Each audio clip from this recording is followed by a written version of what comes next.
hard to breathe, but that's alright. Hush.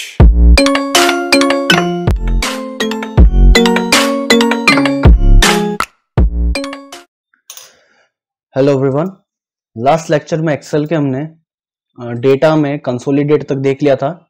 Next फिर हमने scenario manager भी देखा था, जो हमारा लास्ट लेक्चर उसमें रहा था। उसके बाद अब आता है गोल सीक। गोल सीक बेसिकली क्या करता है, तो अगर आप कोई एक टारगेट अचीव करवाना चाहते हैं यहाँ पर, तो आप गोल सीक की सहायता ले सकते हैं।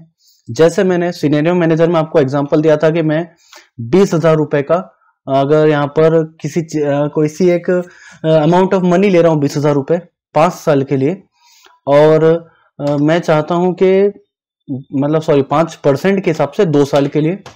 तो यहाँ पर मेरा आ रहा था, आप याद हो तो ब्याज अगर आ रहा था 2,000 रुपीज। लास्ट लेक्चर में ये देखे थे हमने, तो ये था हमारा ब्याज।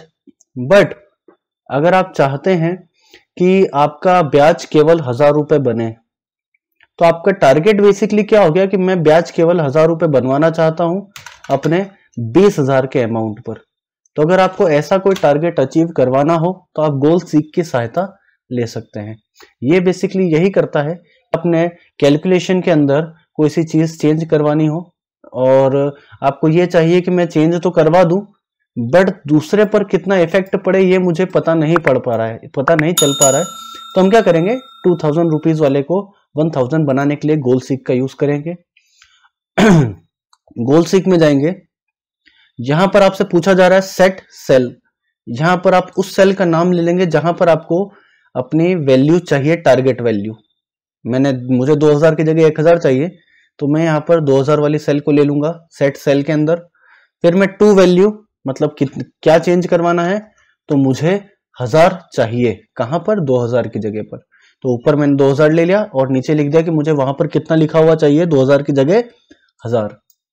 अब कंप्यूटर पूछेगा कि 1,000 तो हो जाएगा, बट आपको यहाँ किसी ना किसी चीज में चेंज करना पड़ेगा। या तो अमाउंट आप कम करिए, या फिर आप रेट कुछ कम करिए, या फिर आप ईयर कुछ बढ़ा दीजिए, जैसा भी आपको लगता है उसके हिसाब से। तो मैं चाहता हूं कि रेट कम हो जाए, आप अपने हिसाब से कुछ भी चूज कर सकते हैं। मैंने क्या ले लिया है, रेट कम हो जाए, तो फिर इसको बाय चेंजिंग सेल में मैं रेट वाली सेल ले लूंगा 5%, और आप करेंगे ओके। तो कंप्यूटर ने यहां पर 5 को कर दिया है 2.5। मतलब आप 20,000 रुपए अगर 2 साल के लिए केवल 1,000 रुपए बनाना चाहते हैं ब्याज, तो आपका रेट होना चाहिए 2.5% का। आपका टारगेट अचीव हो गया है, और जो सेल आपने बोली थी उसमें चेंजेस कर दिए गए हैं। अभी कैंसिल करते हैं, इसमें और भी चेंजेस देखेंगे। यहाँ मैं लिख भी देता हूँ सामने अमाउंट, और नीचे आ जाता है इसमें रेट, और टाइम या ड्यूरेशन, टाइम लिख देते हैं। तो और भी देख लेते हैं। मान लीजिए मुझे 2,000 की जगह पर 1,500 रुपए चाहिए, तो मैं फिर से गोल सीक में जाऊंगा। कहां पर चाहिए 1,500, यहां पर कितना चाहिए 1,500 रुपए, और बाय चेंजिंग सेल इस बार मैं जरा टाइम को चेंज करवाता हूं कि 1,500 चाहिए और मुझे टाइम में चेंजेस करवाना है। तो टाइम वाली सेल ले लेंगे बाय चेंजिंग सेल में, फिर ओके करेंगे। टाइम को उसने कर दिया है 1.5 साल। मींस अगर आप 20,000 रुपए पर 5% के हिसाब से 1,500 रुपए ही चाहते हैं, तो आपको 1.5 साल में इसको वापस करना होगा, इस अमाउंट ऑफ मनी को। मतलब आपका ब्याज केवल 1,500 ही रहे देते टाइम, जब आप पैसा पूरा चुकाएं, तो उसके लिए आपको 1.5 साल में उसे रिटर्न करना पड़ेगा। टाइम कितना होगा, केवल 1.5 साल का आपके पास। और अमाउंट में भी चेंज करवा सकते हैं, इसी के लिए गोल सीक में जाएंगे और सेट सेल में जाकर वापस से इसी सेल को लेंगे। अब मुझे मान लीजिए फिर से चाहिए 1,500 ही, तो 1,500 5% के हिसाब से 2 साल में मुझे 1,500 रुपए बनाने हैं ब्याज के। तो मुझे कितना मनी लेना पड़ेगा, इस बार हम बाय चेंजिंग सेल में मनी को लेंगे और ओके कर देंगे।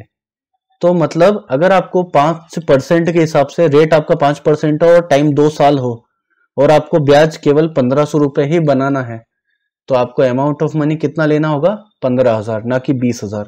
20,000 से आपका 2,000 आ रहा था, तो आपने 1,500 के लिए यहां पर एक सेल में चेंज करा के अपना टारगेट अचीव करवा लिया है। हमने तीनों चीजें चेंज करके देख ली है, अलग अलग चीजों के लिए क्या क्या हम कर सकते हैं। तो ये हो गया आपका basically goal seek. I hope समझ में आया होगा। छोटा सा ऑप्शन है बट बहुत काम का है।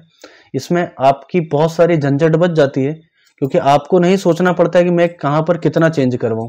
केवल आप यहाँ पर अपनी संख्याएं लिखिए और फिर यहाँ पर फॉर्मूला लगा के उसका आंसर दिखा दीजिए। फिर गोल सीक में जाके आप इसको रन करके किसी भी एक वैल्यू को चेंज करवा सकते हैं अपनी टारगेट वैल्यू के लिए। आपको केवल एक चीज का स्पेशल ध्यान रखना है, क्या? तो ये जो आंसर है, जो हमारी टारगेट सेल है, इस टारगेट सेल में इन सेल्स का उपयोग करके ही कोई फॉर्मूला लगाया गया हो, तभी इनमें से कुछ चेंजेस करने पर इस सेल में भी चेंज होगा। अगर आपने इसको 2000 हाथ से लिखा होता तो फिर इनमें चेंजेस करने से कोई फर्क नहीं पड़ता, क्योंकि वो 2000 इनसे रिलेटेड होता ही नहीं तीनों से।